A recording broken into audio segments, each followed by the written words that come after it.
welcome back into the Lions247 Podcast. It's a post-game edition, and for the first time in just about a calendar year, and since the last time this team took on the Ohio State Buckeyes, we've got a loss to dissect on the Postgame Podcast. I'm Tyler Donahue here in our Happy Valley headquarters. He is Daniel Gallen out at Ohio Stadium, just witnessed in person Penn State's 20-12 loss in Columbus, and what a disappointment this turned out to be, particularly on the offensive side of the football.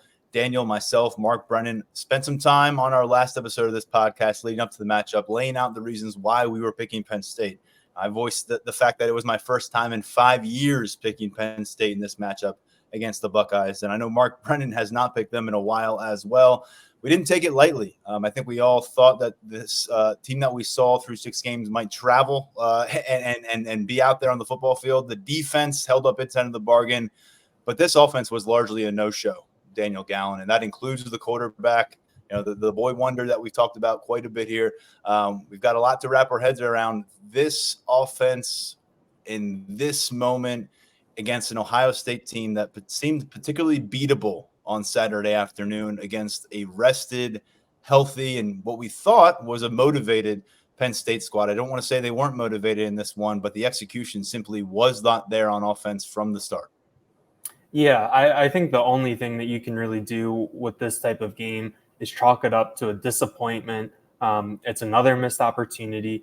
I know that a lot of people look at every time that James Franklin loses to Ohio State as a missed opportunity. But I think given where Penn State is this year versus where they have been in the past, where Ohio State appeared to be this year coming into the game, I think the only thing you can really do with this game is look at it as a really, really significant missed opportunity, a chance to really, like James Franklin talked about, put yourself in that elite category of college football, break into that upper crust, and Penn State could not get that done today.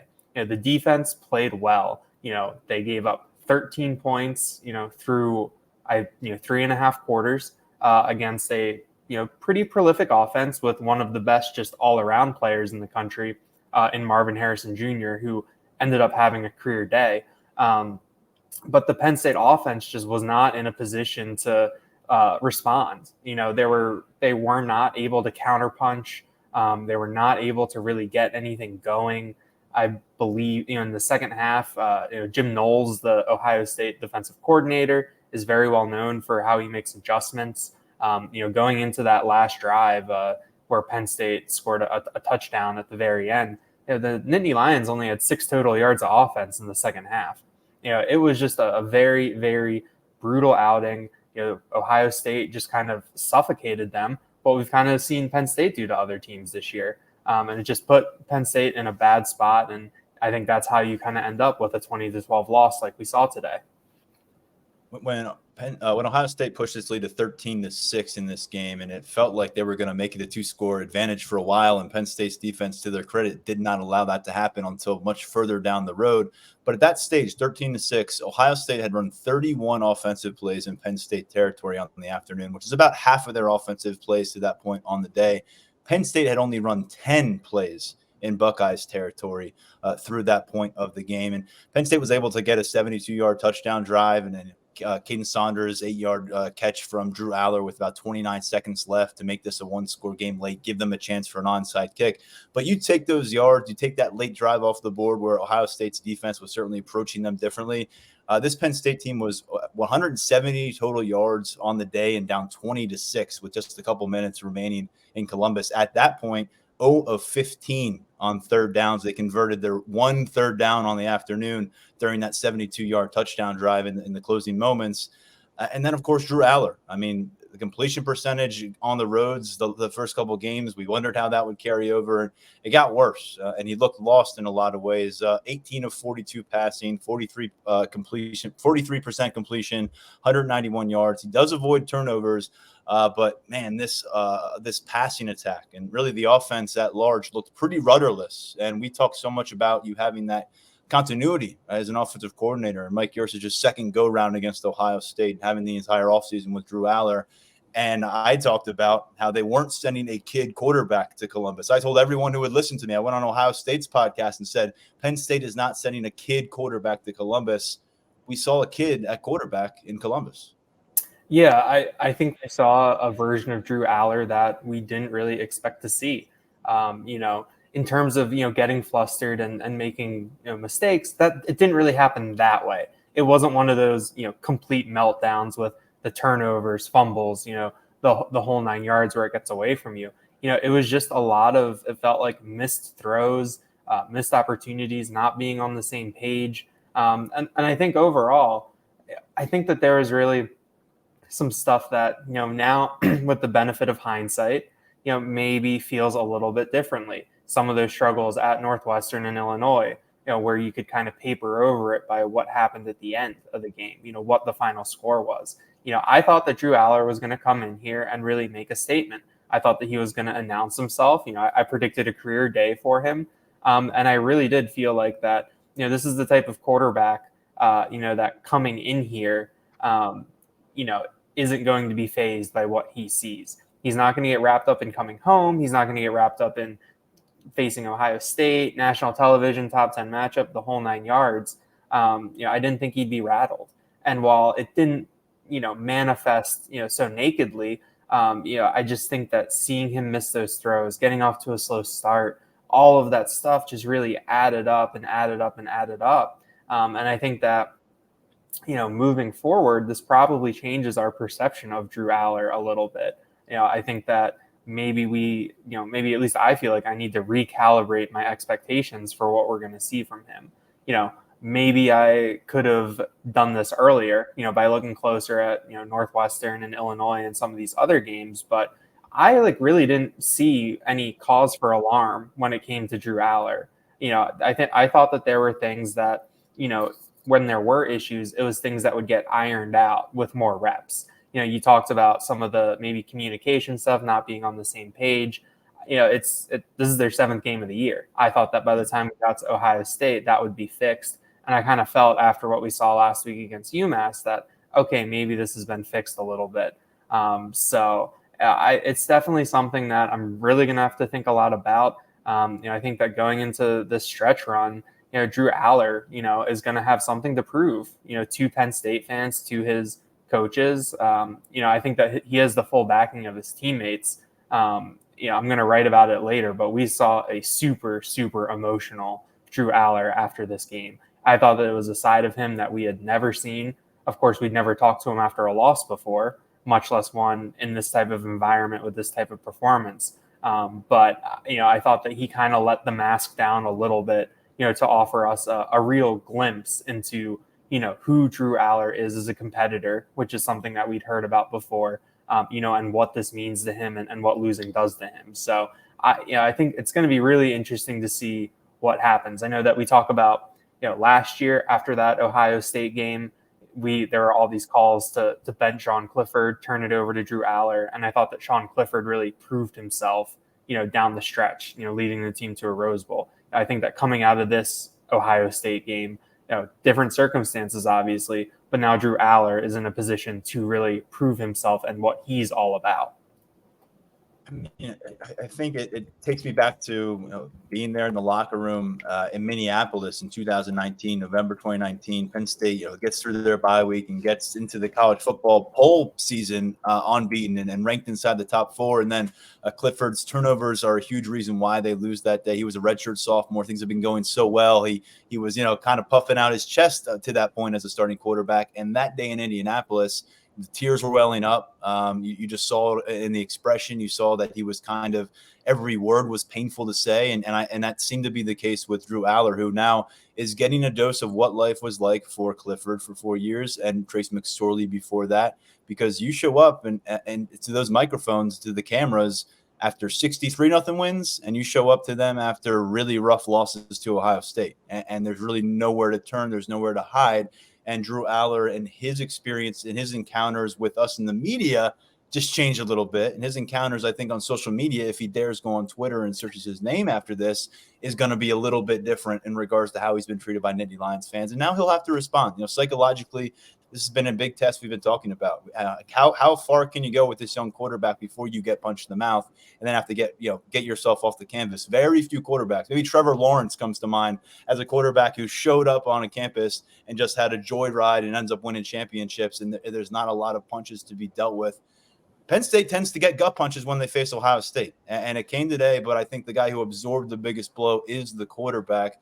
And when you look at this matchup, Daniel, Kyle McCord versus Drew Allar, so much conversation. A Pennsylvania guy playing QB for Ohio State, an Ohio QB playing QB, or Ohio State. I tried to say it, I couldn't. An Ohio quarterback playing here for Penn State and Drew Allar. And here they are, and ultimately, neither of them, pushed their team towards a victory. I feel like today, I think you look at Kyle McCord's numbers: 22 of 35, 286, and a touchdown. Impressive, but man, did he lean on Harrison in a huge way. I mean, Marvin Harrison Jr.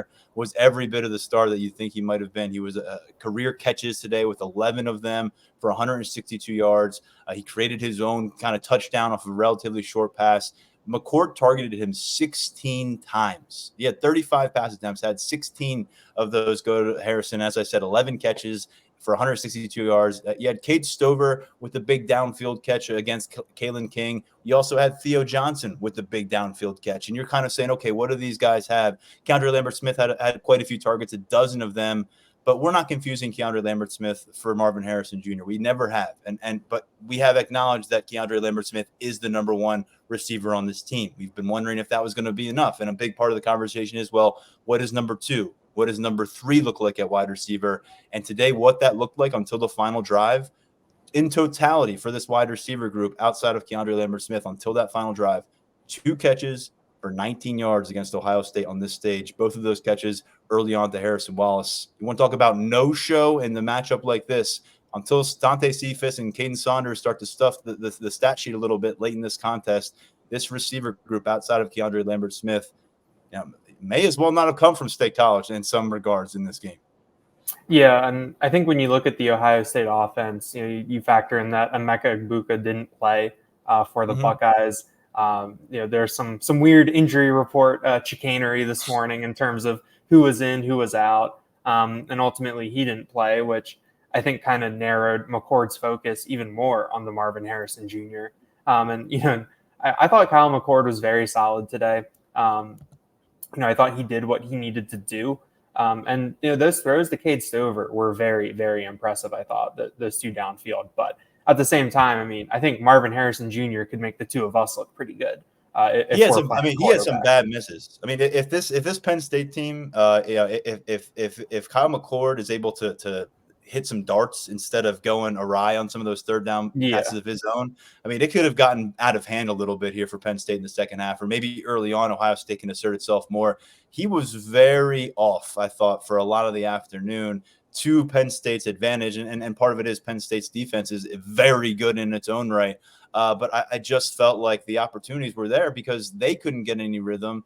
6 of 7 possessions at one point, Daniel, result in a punt for Ohio State. And the only one that didn't, it looked like for a second, that one ended with a Curtis Jacobs scoop and score off of his own play.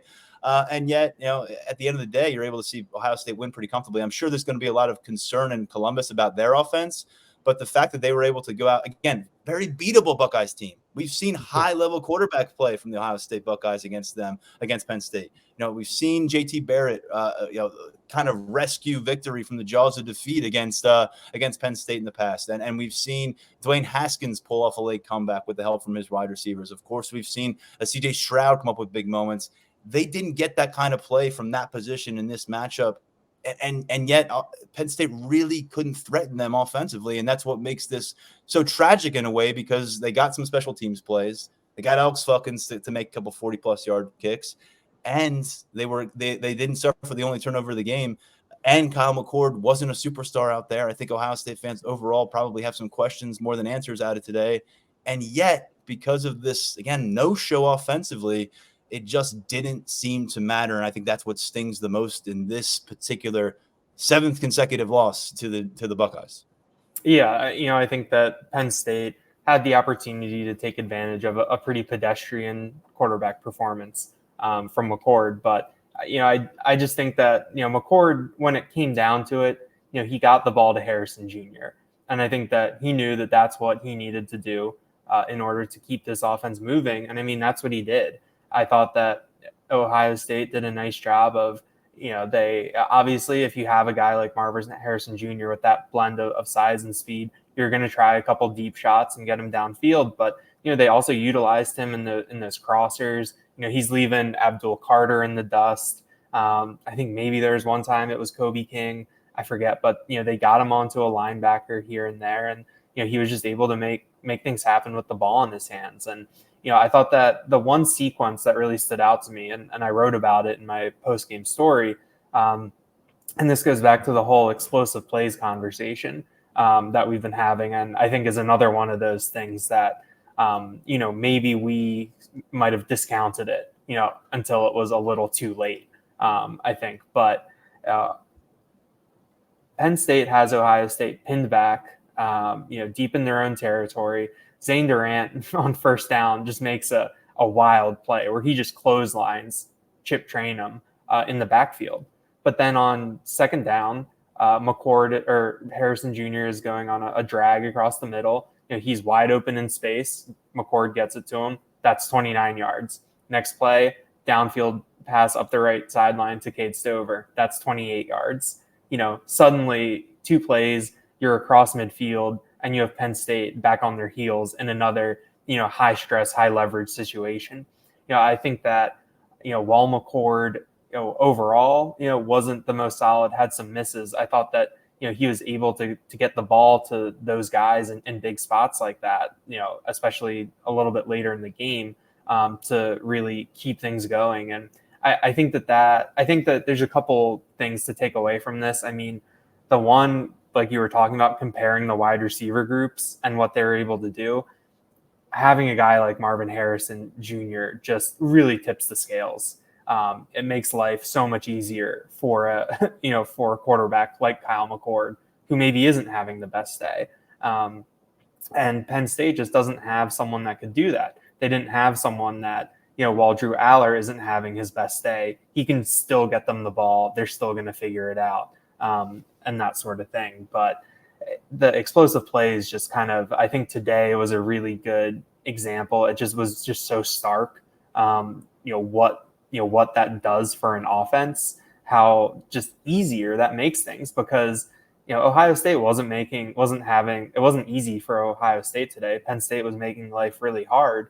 But even if you're having a bad day and you can still hit on one or two of those and string one or two of those together, it can just change the complexion of things so much. So, I think I was, kind of in the camp of, I think we're going to see more explosive plays. I think this offense is going to click into gear. It's been 6 games. We know, I think, kind of what Drew Allar, we thought we knew what Drew Allar could be. And I thought that we would, even though the Ohio State defense is very good, I thought that we would see that kind of click in today, and we just didn't. And that's, I think, super, super disappointing.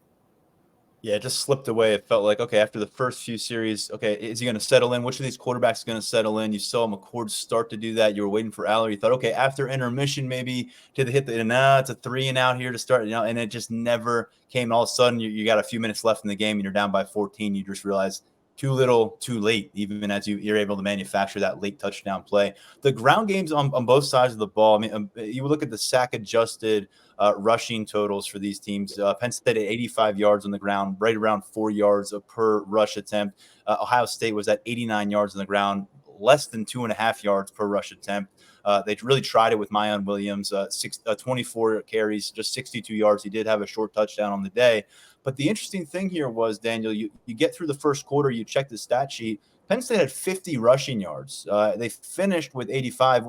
By the time they get some of those possessions in the fourth quarter, they're not in really a position to run the ball. But 20 total touches for Nick Singleton and Kaytron Allen, fewer than 80 total yards for those two. We're talking about Ohio State in a moment of need, kind of an identity crisis for them on offense, saying, you know what, let's feed our beast. Let's go to Marvin Harrison, load him up with touches, just keep getting him the football, and just keep your fingers crossed that we're going to find a way to get points on the board. Who is Penn State's beast right now? They're not feeding Nick Singleton. They're not feeding Kaytron Allen. They're targeting Keandre Lambert-Smith a lot. But here in year 4, all due respect to his improvement where he is he a take over the game, switch the momentum of the game kind of receiver? I'm not there yet with him. I think he's a tremendous complementary piece. I think he is the top receiver on this team. But who are they feeding in a moment of crisis, or are they just leaning on their sophomore quarterback who has not faced a lot of these situations? And if that was the case, if that's where they turned to today for Mike Yurcich, and this was the result they got, then I think there's a lot of people in that facility on Sunday that are wearing some egg on their face, because this has been so highly anticipated a long time. UMass coming off the bye week, extended opportunity to prepare your offense for what may await in Ohio State. It just felt like the Buckeyes were one step ahead of them every step of the way. And whenever Penn State maybe had something out in front, they managed to get in their own way and stumble through it. Yeah, I had one last point on Drew Allar that I was kind of thinking about, and I had a conversation with someone who covers Ohio State after the game in terms of talking about McCord and Allar and their days. And I think that seeing this performance kind of makes you reconsider what a singular quarterback can do for a team sometimes. I thought that my thinking coming into this year was that Drew Allar is the type of quarterback that really raises your ceiling. I thought that even obviously offensive line and all that factors in, but I thought just by virtue of having Drew Allar back there, that really raised everybody's ceiling, that he could raise all these other guys' levels. He's still young. This is only start number 7. Maybe he does become that type of quarterback, but he's not that now. I kind of thought that he might be. I thought this was the type of game where we would see that, but we didn't. And so when you look at the supporting cast that he has around him, especially those wide receivers, that group of wide receivers isn't the type that can raise the level of a quarterback. Whereas you look at Ohio State, and guys like even beyond Marvin Harrison Jr., Carnell Tate had a great catch. Daquan Hardy did a nice job on him, but those are the types of playmakers that I think can raise the level of a quarterback. They can raise Kyle McCord's ceiling, with that supporting cast. But going back to Nick Singleton, you go back to that series that ended in a field goal. He carries the ball, rips off his first 20-yard run of the year. Then they go back to him and he gets a 16-yard run. And then they give him a 3rd and 13 handed off. He gets 6 yards, set up a field goal. I mean, that's 3 rushes for 42 yards. That is arguably his best stretch of play of the year.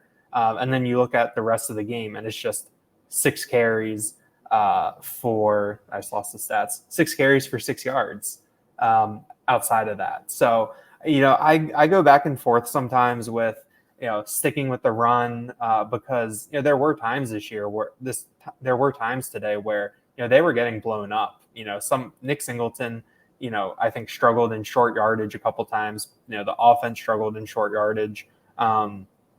But, I do think that there was more to be had there. With the running that Singleton was doing. I thought that Katron Allen had a couple nice runs. I think that Penn State just kind of got away from things a little bit. When, it's hard to say that the running game was working because nothing was working for this offense on a consistent basis today, but you at least had flashes from the run game that I don't think you had, from the passing game. And especially when Allar is struggling, he was missing on first down. So then suddenly it's 2nd and long, and then maybe you run, and then you're back in 3rd and long and have to throw again. Or it would be, 2 incompletions and it's 3rd and 10, so you have to throw again. It just felt very, very disconnected. There were some other play calls that I felt were a little bit questionable here and there in terms of the trick plays and when those were being deployed. But I think that Nick Singleton is the type of guy in this type of game, who is on the same level in terms of athleticism and player that Ohio State has on their team. He's a former 5-star. We saw what he did last year, and he's the type of player that can really help you win these types of games. So, I do think that 9 carries is probably too few to come out with from Singleton today.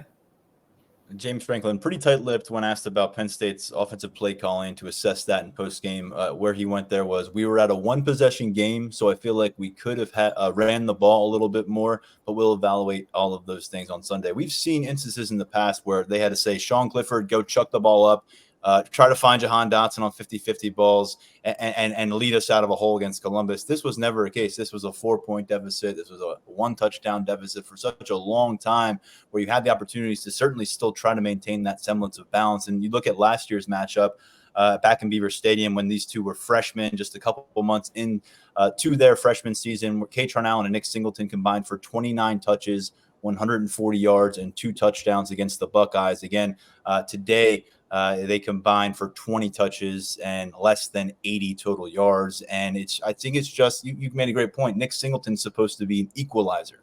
Katron Allen's supposed to be that kind of equalizer. We've gone through an entire season thus far, even though the stats haven't reflected it. We went through an entire offseason of anyone on this campus that you'll talk to about Penn State football will tell you that they may have the best duo of running backs in college football. The staff will tell you that. The running backs will tell you that.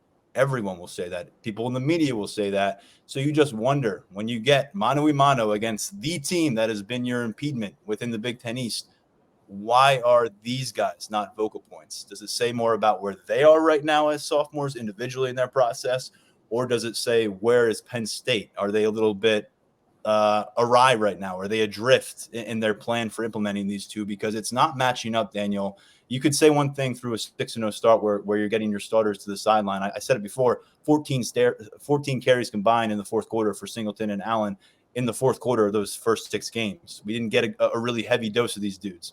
But now that we're into this matchup, and now that we've seen where the use was, and you just start to really wonder, okay, if this was supposed to be at the core of your identity and you wanted to really wrap your arms around having this duo that was the best in college football, why are they essentially supplemental factors on the biggest stage in college football? Yeah, coming out of this with the way the offense was run today, it really does leave you with, I think, a lot more questions than answers. And I thought that we were going to get some answers today, but looking at Singleton, I guess the answers that maybe were wrong answers. I don't know, but yeah, I mean, Singleton and Allen, like you talked about, I mean, it felt like that Penn State had really constructed their identity around those two. James Franklin talked about embracing that, embracing kind of being that grinded out team. Which, even though coming into the year, that wasn't really what we were expecting to see, given Drew Allar. But yeah, it did feel like that Penn State got away from that a little bit today. I think that, a bit of a healthier dose of Singleton and Allen, might have helped things. And I think that it goes back to sometimes just keeping it simple is the way to go. Now, I thought that there were a couple times where the play calling maybe got a little too cute. Maybe they outthought themselves a little bit. It came up in the press box a little bit. I know it came up on our message board, but you're in those short yardage, third down situations, and you're not seeing that T formation at all. You're after the turnover, you're doing a Keandre Lambert-Smith pass. I think there was the reverse flicker attempt. I think that Penn State tried to maybe, empty throw the kitchen sink at Ohio State when they didn't necessarily need to do that. When you saw what was working at different times in the game, I mean, I didn't expect them to go down the field and score a touchdown on every single drive. But I thought that they would be able to, find some consistency and, lean on some staples that work, like we saw them do against Illinois and Northwestern, where they kind of wore things down and it got easier as the game went on. But it just never felt like there was a lot of consistency. It never felt like there was any sort of rhythm. And I think that that's something that Penn State is really going to have to look at as they're moving forward. Yeah, there's so much that we're going to dive into in better detail, I think, come Monday and going into this next week. Yeah. Because there's so many parts of this game and aspects and decisions that were made that added up to result in the 20-12 loss for the Nittany Lions. But one of the decisions that really stood out to me in live time, and I know to a lot of our listeners out there, and it came up pretty early in James's post-game press conference, was to go for it on 4th and 4 from their own 43-yard line. There was a little bit more than 7 minutes still on the clock. It's a 13-6 game. your defense has been playing lights out. I don't think Ohio State or Kyle McCord has really shown you that they're going to go, march down the field on you with some kind of, clock milking drive. And yet when James Franklin's asked about it, he says, at that point, if you punt, you're obviously able to run out the game. You feel like you have to be aggressive. You may not get the ball back. We needed to be aggressive in that situation. Obviously, when you don't pick it up, it's not the right decision. So what were you experiencing in the press box in the aftermath? I'm sure there's a lot of conversation, Daniel, but it felt to me like, again, something you didn't need to do, maybe hearkening back to some of those more desperate moments in the fourth quarter against Ohio State or in Columbus when you're digging yourself out of a hole. At that point, it's still 13-6, and you're just saying if the offense can figure this thing out for a drive, all of a sudden it's a tie game in Columbus. And yet James Franklin's saying if we give the ball back to Ohio State, we may see them march down, take 7 minutes off the clock. It doesn't really mesh with how outstanding this defense was playing at the time as well. So I don't think that's going to appease a lot of people. What did you make of that commentary? Yeah, I had a couple different thought processes with it. I mean, one of my thought processes was like, in terms of why going for it would be good, was that when you're going up against an offense that has Marvin Harrison Jr. and showed that it could pick up, chunks of yardage, how long is that field position that you gain by doing that? How long will that hold up? But, I thought they should have punted it there. I think that where the game was, 7 minutes is a long time. And I think that the way that this Ohio State offense is constructed, they're not really built for 7-minute drives. I thought that, Mayan Williams is a good kind of grinded out back, but it was the type of thing where, I think even if you punt there, you have all 3 timeouts too. So even if it does start to get hairy where they're starting to run the clock out a little bit, you have some things, for your advantage. I just thought that it was a little too early in the game for that spot. I think at that point too, we also knew what we were getting from Drew Allar, and it just didn't feel like a spot to put the ball in Drew Allar's hands, and also with, 4th and 4, 4th and 3 is maybe a little too far to bank on Nick Singleton and Katron Allen. I just thought that was, a little too, over aggressive in that point. I mean, if Penn State had punted, I think there's a pretty decent chance that, maybe the defense gives up 1 or 2 first downs, but I didn't see this Ohio State team really marching down the field.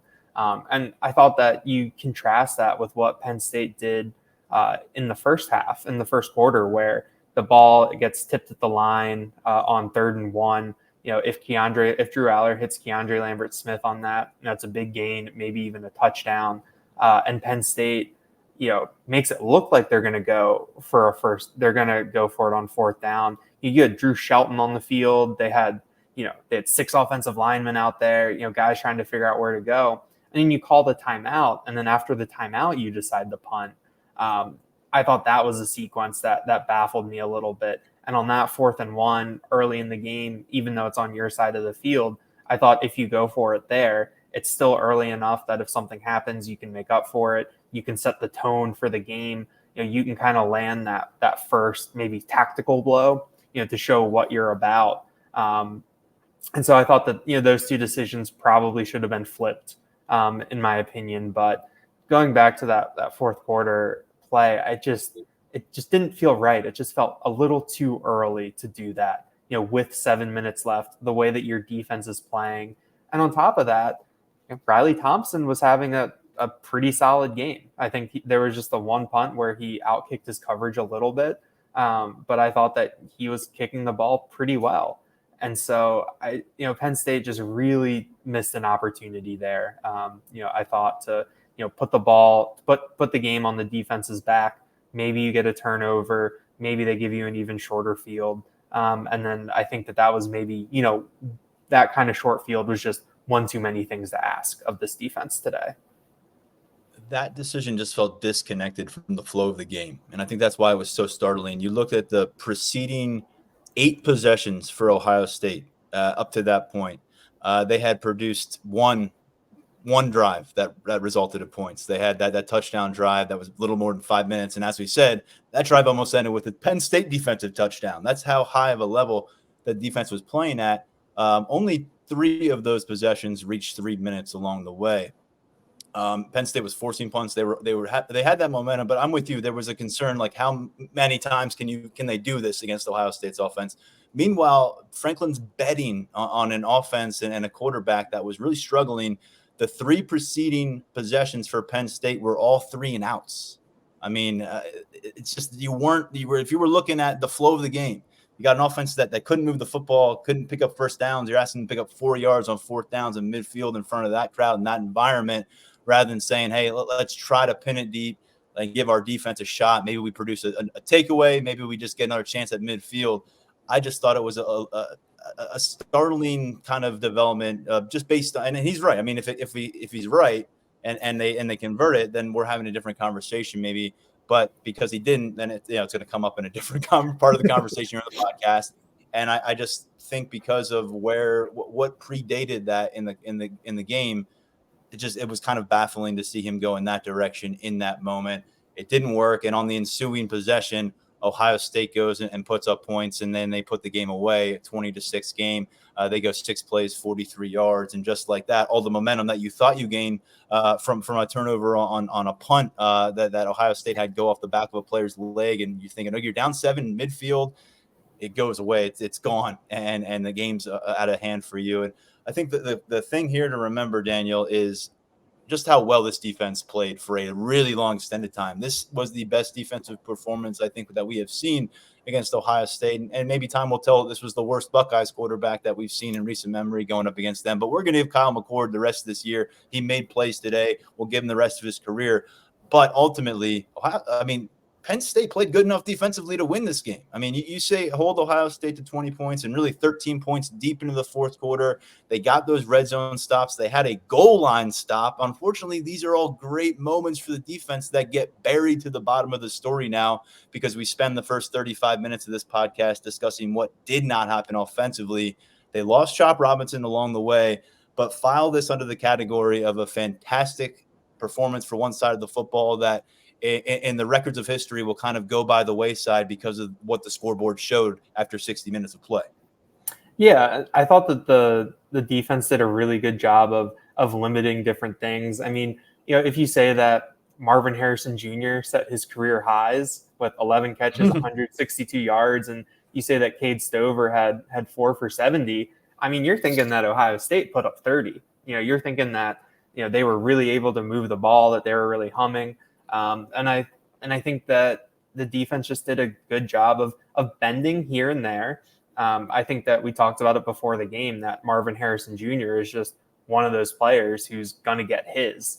That's just a fact. But I thought that Penn State just did a really nice job of coming up with really timely plays. I mean, Daquan Hardy at the start was had a couple big pass breakups. He had a really big tackle to help get Penn State off the field.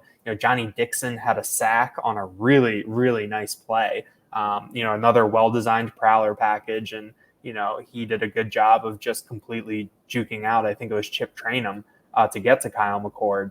Adisa Isaac, I thought, was in the backfield a decent amount. Before Chop Robinson got hurt, he was in there a little bit, didn't see too much of that success. But I just thought that the defense played really, really well. Even without getting like a splash play here or there, even without, that Curtis Jacobs touchdown getting overturned. I thought that they were really able to get off the field when they needed to and give their offense a chance, which I think in this type of game, that's what you're asking of your defense. You're just asking, try to generate as many opportunities for this offense as you possibly can. And I really thought that they did that. But I liked what we saw out of the defense today. That goal line stand was really, really impressive. To get the tackle for loss on 3rd down. And Ohio State, they tried to get they tried to catch Penn State sleeping a little bit where, they come out of the time, they call timeout, and then they come out with different personnel. I thought that Penn State reacted really well to what they're doing. They tried to do a little rub or a pick play to get Carnell Tate in the flat. Mm-hmm. Zachy Wheatley and Jalen Reed were there to make the play. I just thought that was huge, to see that type of response, when your back is up against the wall. And, it's tough to see a unit like this not get rewarded for the type of play that they had. But at the same time, there's kind of the implicit understanding, of when an offense is playing a certain way, when you're a defense, you have to play a certain way. I mean, Adisa Isaac got asked after the game tonight if he thought the defense played well enough to win. And he said, well, we lost. So I think that, this defense is I think from what we've learned about them, it's not a group to take moral victories in any way based on some of the competitors back there. But I think that you come away from this performance, and I think Penn State, really asserted itself, as a defense to keep an eye on and to be reckoned with as we go deeper into the season. Midway through the second quarter, there's a moment where Curtis Jacobs is standing in the end zone, arms spread wide, ball in his hand. Looks like Penn State's going to be up 9-3, and Curtis Jacobs is kind of the epitome of the guy on this defense who has had his battles with the Buckeyes. Was pretty candid about it this week, leading up about how much this game means to him and the defense, and just knowing if they can check that off their list and come back home after a strong performance, what it could mean for the program. And it takes a complete complimentary deal to get by the Buckeyes in Columbus, and you can't fall shy of that. And it 20-12 loss reflects that. Of course, the touchdown that we thought Curtis Jacobs had was wiped out by a penalty called against Kalen King. A few plays later, Ohio State ends up being the team that finally reaches the end zone, takes a 10-3 lead, and they never look back in terms of being the team out in front on the scoreboard. It was an emotional Chop Robinson from everything we gathered. We'll have to continue monitoring his situation when you're talking about a projected first-round NFL talent off the edge and what he has meant to this defense thus far. Clearly someone that we'll be monitoring in the days ahead before the Indiana matchup next Saturday. He did not return to action after his exit. But Daniel, when we work our way through this, I think the emotions are an important thing. You talked about them being evident with Drew Allar. James Franklin's demeanor was different than at any point we've heard him in quite some time, which is when you're riding an 11-game win streak and you're winning all those games by 14-plus points, it's going to be a different feeling than when you're showing up after a bit of a clunker for your team in a high-stakes matchup. So when you walked around and got a chance to get in some players' faces, not in an aggressive way, don't want to put it that way, but just trying to gauge the room and gauge this program as they were getting ready to circle the wagons and head back home to Happy Valley, what did you pick up? Yeah, one thing that I asked Adisa Isaac about was, I thought last year's team was really defined by the resilience that they had. You go to Michigan, you lay an absolute egg, and you come back and you demolish Minnesota in the whiteout. A week after that, you lose a pretty gutting loss to Ohio State, where that effectively eliminates you, from Big Ten contention, from CFP contention. And a lot of us were saying it's time for the future. It's time for Drew Allar. It's time to build for 2023. But Penn State said, no, we have to finish 2022. And they did that in very resounding fashion. So I asked Adisa Isaac, you guys did this last year.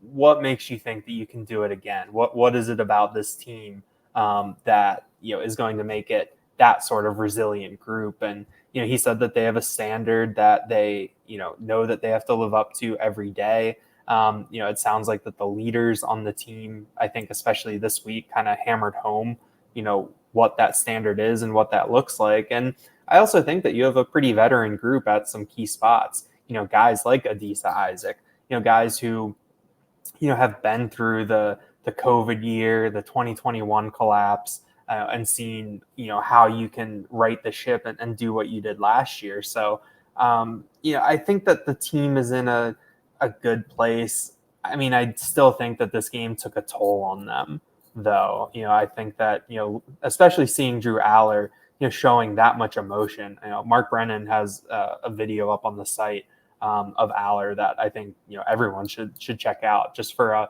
look at a different side of the quarterback than we've seen, in the, almost 2 years that he's been on campus.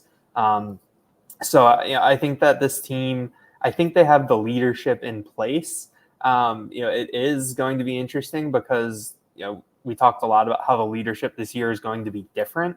You don't have that Sean Clifford, that Jair Brown kind of rah-rah guys. I think the closest guy that fits that role is maybe Theo Johnson. based on what we've seen from pregame huddles and stuff. So I'm really curious to see what this looks like moving forward. 2 years ago, Penn State completely spun out after their first loss. Last year, they were able to right the ship. I think with the talent that they have and the schedule that's coming up, I think that Indiana is a kind of a nice bounce back opportunity for this team. But it is going to take a little bit of work, I think, behind the scenes to get everything completely right for next week. Indiana lost at home today to Rutgers, 31-14. They're 2-5 on the season. They'll head to Beaver Stadium next week. Then Penn State goes down to College Park to play Maryland, and then Michigan comes to town. And this is what we said you didn't want to have to get into the situation where now Michigan is you can't lose again. You know that now with one loss. Now every game is must win, and you need help, and you got the tiebreakers they have to monitor. And this is all for the right to go play Iowa potentially in Indianapolis. I don't know what Iowa's doing today, but this is just exactly the kind of convoluted situation you could have avoided if you get out of Columbus and you control your own destiny. It's just not a place that Penn State has been able to get to with James Franklin. Of course, the one time they beat Ohio State was a season in which they had already lost 2 games that September. So you were tagged with 2 losses. You finally get the win against Ohio State, and you still don't get into the playoff that season. And now here we are, James Franklin, 10 matchups with the Buckeyes. And I guess we'll kind of finish the post-game outlook here is he's a guy that we talked about what it would have meant for a win and what, the perception for his brand, for Penn State's brand. What does it mean for him to come away with another loss to Ohio State? And I think a lot of people, again, circled this matchup. You saw national people, you saw locally at our level, they were buying into Penn State winning this game. They were buying in that Ohio State might be a little more ripe for the picking than in years past, and that Penn State was ready to do it. Instead, they looked very not ready on one side of the football. They end up trailing by 14 in the final few minutes of the game. They're 6-1, and they're going to need some help if they want to get to where they want to be, including the Big Ten championship game. Where does James Franklin come out the other side of this? Yeah, I mean, a 1-9 record against a program that's ostensibly one of your rivals, is just not it's a blemish on your record. I know that earlier in James Franklin's tenure, he was coming into a program that was in a very tough situation. But I think that, over time, just kind of law of averages, you would maybe expect Penn State to be able to grab a couple more of these from Ohio State. But yeah, James Franklin was asked post-game kind of a big picture question, about that. And, he said that today was more about, this game, that there would be another time to, talk about, big picture type things in terms of his decade at Penn State and what they have and haven't accomplished. But, I think that I think it's a bit of a setback for the program. Like you said, a lot of people were buying in. We were buying in. You talk about kind of how long it took to get, to get yourself in a position to buy in to Penn State in this type of matchup. And I think that Penn State, from a perception standpoint, which is very, very nebulous and, is very fickle, I think they probably squandered some equity today.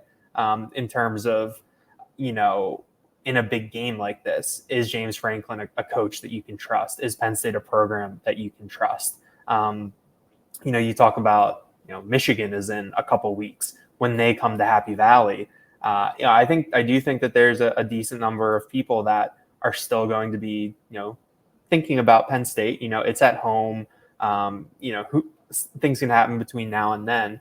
But at the same time, it's going to be in the back of your head that, the last time Penn State was in a big game, the time before that Penn State was in a big game, the time before that Penn State was in a big game against one of these Big Ten teams, they weren't able to seal the deal. I think that that's something that, is going to be on people's minds. And, I think that kind of is something that gets stuck to James Franklin. That's part of his resume. Legacy feels a little over dramatic just because we're still in it. But it's something that when you talk about this era of Penn State football, I think it's something that's really going to stand out.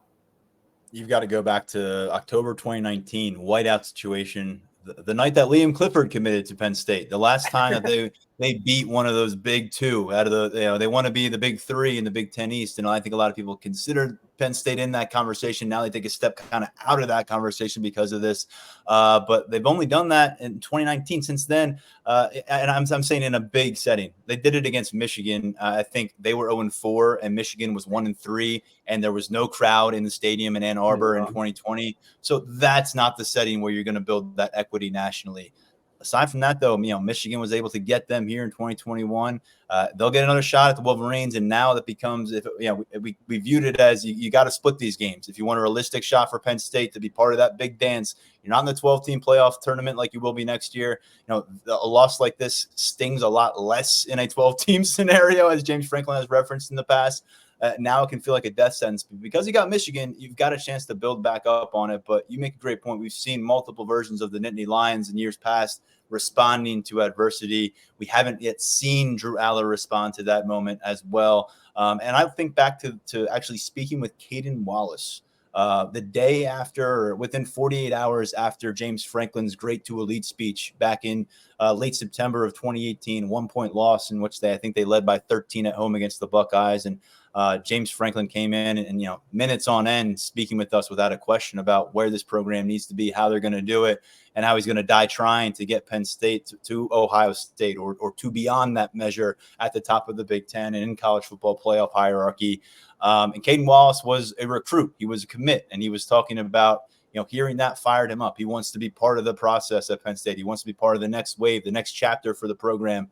He's 0-for-5 now against the Buckeyes, and so is his class, that 2019 group.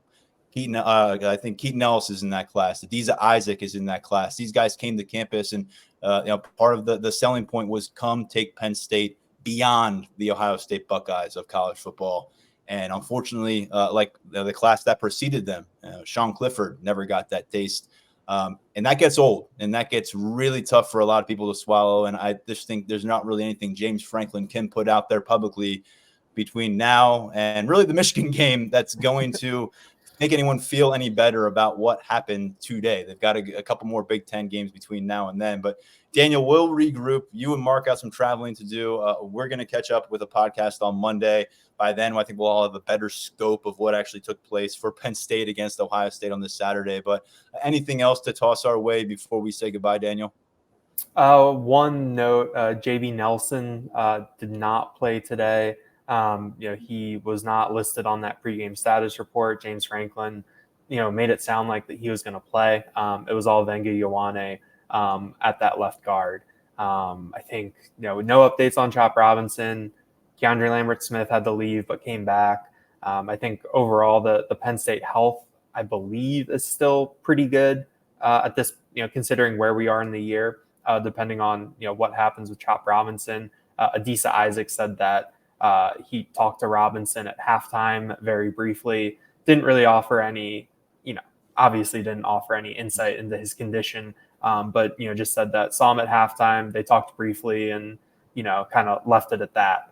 So that'll be something to monitor. But, I think that just overall, it's going to be nice to gather my thoughts a little bit more, tonight and tomorrow. Got a long drive back to think about this game and work through some things. But I think that overall, you just kind of chalk it up to a pretty tough missed opportunity for Penn State on the national scale. Some questions about Drew Allar moving forward in this offense. But an opportunity to get back on track. Indiana and Maryland are up next.